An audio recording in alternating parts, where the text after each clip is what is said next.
Cyberpunk 2077 was coming out November 19th, now it is pushed to December 10th. CD Projekt Red recently delayed Cyberpunk 2077 for a third time, pushing the highly anticipated RPG from mid-November to December 10th. Cyberpunk 2077 is going to be delayed again to December 10th.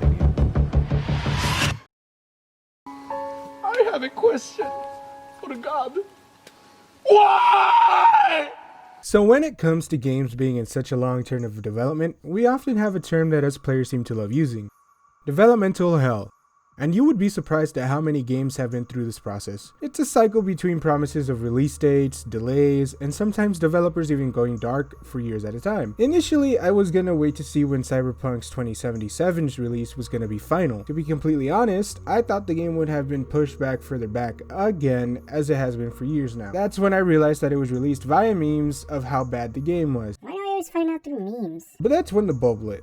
What is it about the gaming industry who are forced into releasing games that are held in development for such a long time? I mean, it's obvious, yeah, with investors backing up their case, anticipation from the fans hungry for the final product, and hope for such a new groundbreaking game to cross through our libraries in hopes of setting their own mark. I think this is a perfect example to break into the mindset of developmental hell that games tend to suffer through. As Cyberpunk was a title long awaited, and which most people believe to have been in limbo for such a long time, yet with its arrival, here it was presumed to be the flop of the century. And in CD Projekt Red's case, it was nowhere near as successful as its earlier release, The Witcher 3 Wild Hunt. A game that to this day, my very own girlfriend hasn't stopped playing. It was such a masterpiece that it even had its own card playing game called Gwent within the game itself, which then later stemmed off and became its own separate game. So, as I was on my merry way to buy the game, I came to realize that I was hit with the same feeling of deja vu. It was when I remembered how I was anticipating a release similar to Cyberpunk 2077, a game also notorious for being in development for over 10 years, Final Fantasy 15. If you don't know what Final Fantasy is,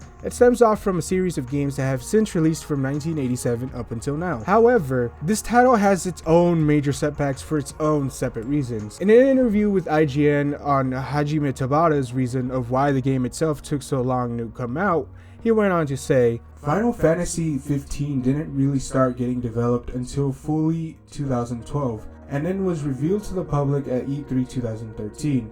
For 5 or 6 years, not a lot of progress was made to Final Fantasy Versus 13. The reason being that during the time Final Fantasy Versus 13 was being focused on for the premise of making it a PS3 exclusive, thus furthering back the development to the Final Fantasy 15. Unfortunately, once the game did release, it was met with mixed reviews. Some people loved the way that it was designed and how beautiful it came out to be, but most of them agreed on one thing: its storytelling. Let's just say that for the story, it was nowhere near as high expectations it was aiming for. And unfortunately, Cyberpunk 2077 was no different. See, contracts to Final Fantasy 15, Cyberpunk went on to repeatedly change its release dates. Starting from its showcase in 2013, Cyberpunk already had the attention of thousands of players across the nation. Such a new title was so unique, so expansive, its design was impressive, and the teasers along with the showcases were struck out compared to any other title. Yet, for a modern AAA, it has more than its fair share of bugs and issues. Epic. What the fuck?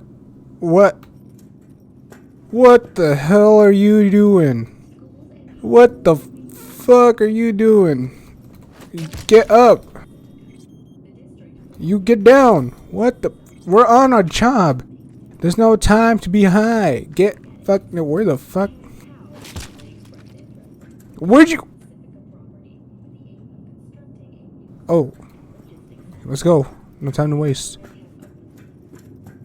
To be honest, this isn't really surprising as games nowadays tend to have day one patches. This was the same for Cyberpunk. Not to mention that it was going to receive heavier patches through the months to come. The issue isn't the fact that it was released late or that the PS4 isn't even playable in some players' cases. It's more so that it was in development for the course of 7 years. Which begs the question, if a game were to be held back for such a long time, what was keeping it from meeting its full potential? In an interview with Game Informer, the last delay to occur before its December launch was solely because of Polish law interfering with communication of the CD Projekt Red team, meaning that the developers were by law not allowed to tell the entire team about the delay, as it would cause them to sign a form acknowledging this action, and with a team so huge, it would take longer just to inform them, thus prompting them to even astonish their whole team from the announcement. It's a setback, of course, for the fans eagerly waiting for the game to finally release, but if it were to let the game be fully fleshed out then and there, it wouldn't have been such an issue. That goes to say with any other game that does have a promising release date, unlike some games who just never see the day of light. Which brings me into my next topic.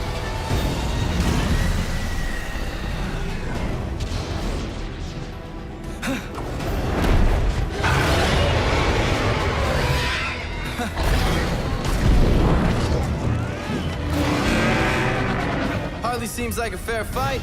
Just one of you against all of us. Games that have stayed in developmental hell. When it comes to this topic, there is truly one game in particular that comes to my mind. If you remember correctly, back in the early days of 2016, the release of the consoles at the time, the PS4 and the Xbox One, it was such an insane console war that one after another, console plebs would continually roast each other and continue to implement outrageous reasons on why their console was better than the other. Whether the PS4 had more exclusives, or how the Xbox One just was more sleek looking, unlike the slope mess that the PS4 was. There was endless roasting back and forth between the consoles. But there was one Xbox exclusive that caught my attention, one that actually did prompt me to buy the Xbox One for that sole reason. The game was Scalebound, a game where it was possible to tame a dragon, all while incorporating modern day epic EDM into its fantasy-esque style. It was honestly such a clash of genres, and it got me really excited on how it would have turned out. Ultimately, it was cancelled back in 2017, for a stupid reason too. Platinum Games was fully invested with the development of Scalebound that it even sought to crush the competition with its own Xbox exclusive. Yet, according to Microsoft,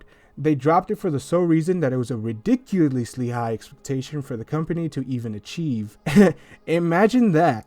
A company that has the capabilities of producing such a high-grade game got shaken in their own boots after the mass hype of such an exclusive. But in the end, it was scrapped. However, Platinum Games have gone on record that if it was given the opportunity by Microsoft, they would most definitely tackle the game with everything they got. So maybe there is hope after all. Now going back to Cyberpunk, what was the whole driving point of the game being rated one of the worst games on the current market? It was bad enough that it was even removed from the PlayStation Store itself. When it comes down to it, I'm more of a don't judge a book by its cover mindset, and I for once really hold that philosophy to this day. So when people say that the game was bad, you have to consider which console or platform they experienced it on. Fortunately for me, I have been blessed with the power of PC gaming, and it took me for a spin, albeit not being the one that bought the game myself and it was actually gifted to me. I still ventured into the abyss that is quote unquote a bad game. While I ran through my playthrough, I found myself having serious fun. Like, yeah, it was buggy here and there and some frames would occasionally drop, but the overall experience was enriched by the bugs themselves. I found myself laughing my ass off several times to some dumb glitch moments. So to say that the game was bad really holds towards the eye of the beholder. And like mentioned before, it also stems off the fact that some systems just outperforms others. Cyberpunk was being transferred to fully integrate the engine of the now released PS5 and Xbox Series X, so it really shouldn't be all that of a surprise when the past gens are really fully optimized for such a grueling and intensive game. However, it did catch me off guard when people who played the game on the PlayStation 4 reportedly encountered moments where they outright can't even play the game.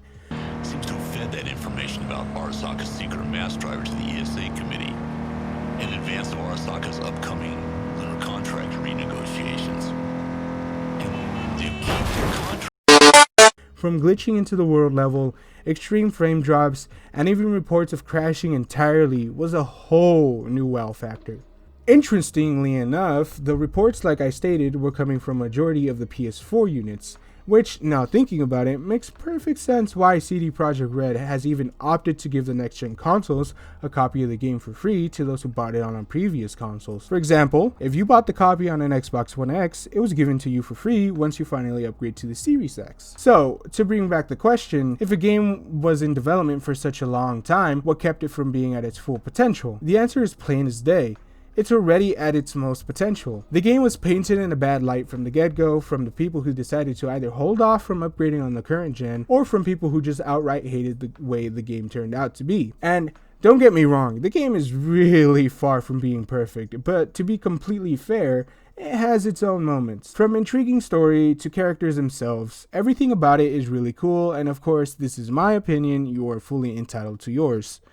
But looking back at it, it is truly one of a kind. An adventure that unfortunately not many people, especially those on the PS4 exclusive, got to really experience. And to be honest, for me, it really was one of a kind game, and I actually see myself continuing to play this game, and if I'm gonna be honest, I have actually taken breaks from writing the script to continue playing the game. Sorry, not sorry.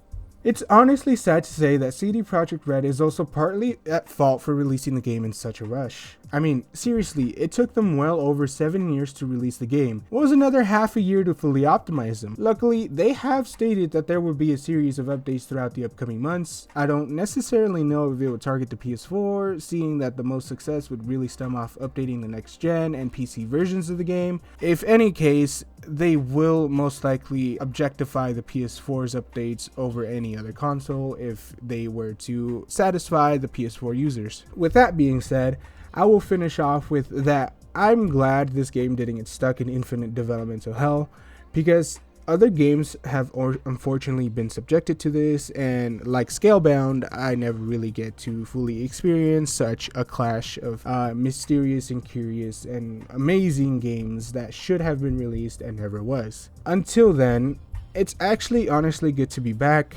and I know I haven't been uploading for those 42 that are subscribed to my channel, so I want to start off with a hell yeah. We reached 40 subs. That is a small milestone that I hope to remember for the rest of my life, and I will continually get back on the grind of making videos. And for now, I am experimenting with the way I make my videos, whether I'm going to keep it in the form of video essay styles, or if I will continue with gameplays, life updates, reviews, and anything else that comes to my mind. For now, this was Cherry from Penazen, y cuídense mis amigos. See you in the next one.